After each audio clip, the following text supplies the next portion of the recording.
Comment est-ce que je sais que les épîtres de Paul sont applicables à moi aujourd'hui? On a l'impression que les épîtres de Paul sont adressés à des gens spécifiques, que ce soit à Rome, à Corinthe ou à Éphèse, etc. Alors comment savons-nous que ces épîtres sont applicables et utiles pour nous aujourd'hui, alors qu'ils sont adressés à un public bien précis? Est-ce que la Bible répond à cette question? Oui, les épîtres montrent que les épîtres sont destinés à l'Église universelle. Les épîtres montrent que les épîtres sont destinés à l'Église universelle. Et il y a 7 indications qui montrent l'universalité des épîtres. 1. Paul voulait que ces lettres soient lues à d'autres églises. Nous lisons dans Colossiens chapitre 4 verset 19. Lorsque cette lettre aurait été lue chez vous, faites en sorte qu'elle soit aussi lue dans l'église des Laodicéens.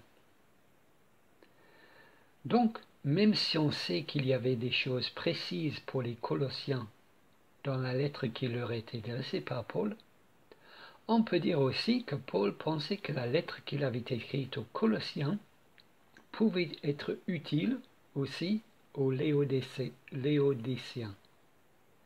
Son utilité n'était pas restreinte à l'église à laquelle elle était destinée.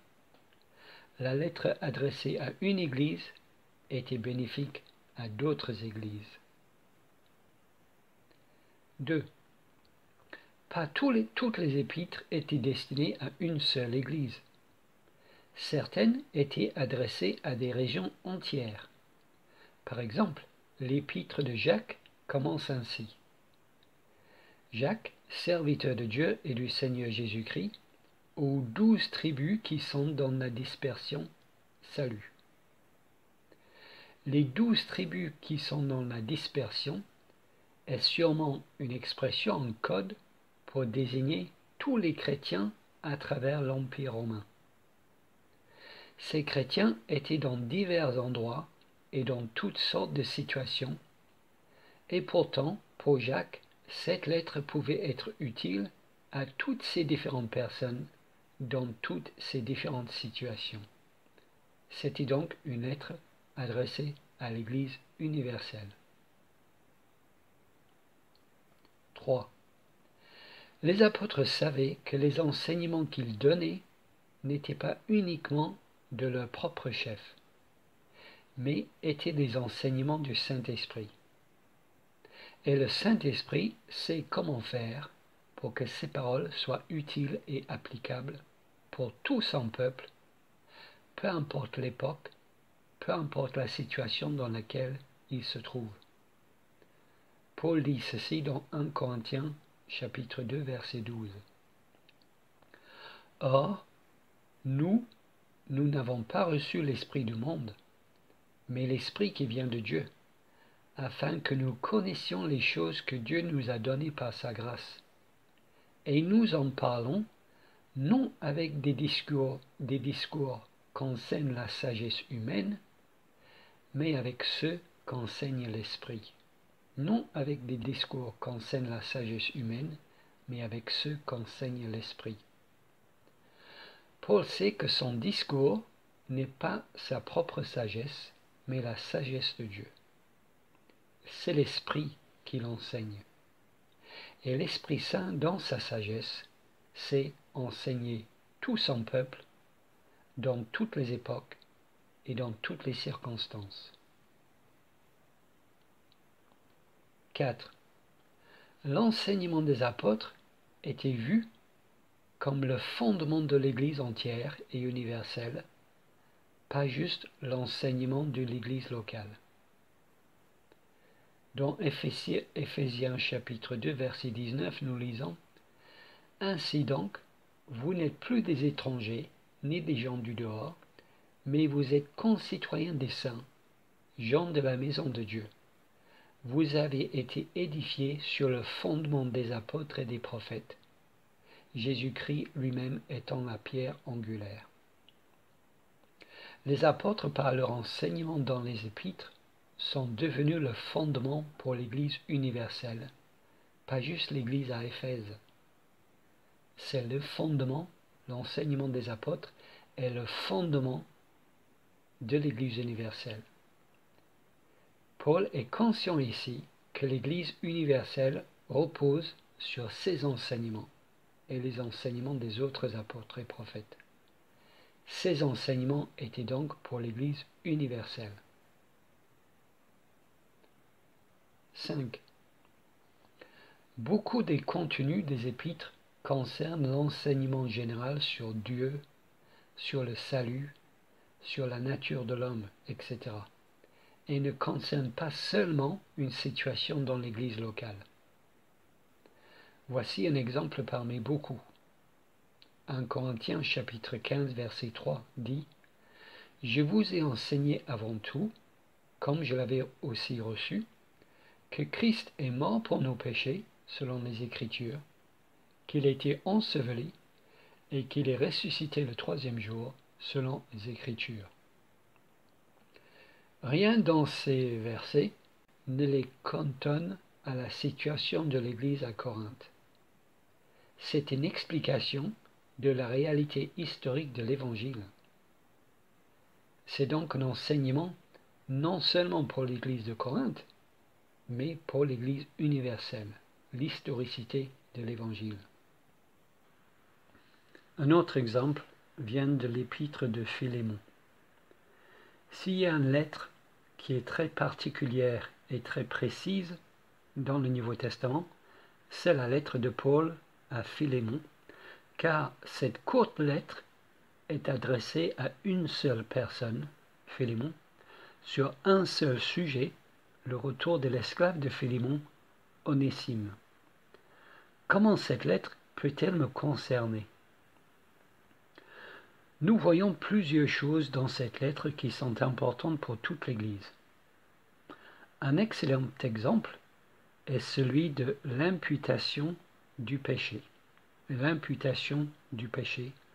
Au verset 18, Paul dit « Et s'il t'a fait quelque tort, ou s'il te doit quelque chose, mets-le sur mon compte. » Ici, Paul demande à Philémon de mettre les fautes d'Onésime sur son compte, de considérer que c'est Paul qui a fait les fautes. Philémon, qui est l'ami de Paul, voudrait pardonner à Paul s'il avait fait ses fautes. Et donc, Paul veut qu'il pardonne aussi à Onésime. C'est une très belle illustration de l'imputation de nos péchés sur Jésus-Christ. Car ce que Paul demande à Philémon de faire pour pardonner Onésime, Dieu le Père l'a fait sur Jésus pour nous pardonner.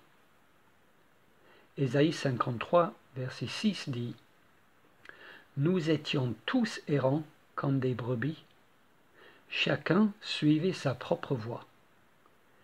Et l'Éternel a fait retomber sur lui, sur Jésus, et l'Éternel a fait retomber sur Jésus l'iniquité de nous tous. » Donc, dans cette lettre très précise et très particulière, adressée à une seule personne sur un seul sujet, il y a des renseignements et des enseignements pour l'Église universelle. Beaucoup du contenu des épîtres concerne l'enseignement général pour toute l'Église. Ces enseignements sont utiles et applicables à toute l'Église de Jésus-Christ. 6. Les argumentations que nous trouvons dans les épîtres expliquent pourquoi nous devons nous comporter d'une certaine façon. Même si ces argumentations sont données à une certaine époque pour un certain peuple, elles sont basées sur des vérités qui sont vraies à travers les temps et les cultures. Nous lisons dans 1 Timothée chapitre 2 verset 12 « Je ne permets pas à la femme d'enseigner. ni de prendre de l'autorité sur l'homme, mais elle doit demeurer dans le silence. Peut-être quelqu'un dirait que ce verset est uniquement applicable aux chrétiens de la culture et de l'époque où elle a été écrite et ne nous concerne pas aujourd'hui. D'ailleurs, beaucoup de chrétiens le disent aujourd'hui, que ce passage ne concerne que les chrétiens auxquels il a été écrit. Sauf que Paul nous donne la raison pour cette instruction dans le verset qui suit, verset 13. Car Adam a été formé le premier, Ève ensuite. Et ce n'est pas Adam qui a été séduit, c'est la femme. Ce qu'il faut remarquer ici est que l'argumentation pour que la femme écoute son mari et soit soumise à l'enseignement de son mari n'est pas fondée sur la culture régionale, ni sur la pratique de l'Église locale, ni sur les pratiques et coutumes de l'époque. L'argumentation de Paul est fondée sur la création, car Adam a été formé le premier. Donc, elle vaut pour toute l'Église. C'est une argumentation universelle qui est vraie et applicable pour toute l'Église. Pour l'Église de Timothée, certes, mais aussi pour une Église locale à Calais, en France, en 2017. 7.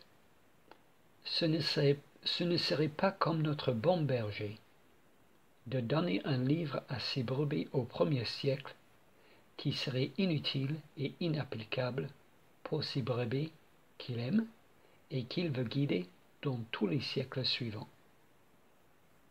Ce ne serait pas comme notre bon berger de donner un livre à ses brebis au premier siècle qui serait inutile et inapplicable pour ses brebis qu'il aime et qu'il veut guider dans les siècles suivants. Il ne nous laisserait pas sans direction sur ces questions importantes. Donc, on peut conclure que les épîtres elles-mêmes montrent que les épîtres sont destinées à l'Église universelle. Les épîtres elles-mêmes montrent que les épîtres dans le Nouveau Testament sont destinées à l'Église universelle. Donc oui, les épîtres dans le Nouveau Testament sont applicables à moi, chrétien, aujourd'hui.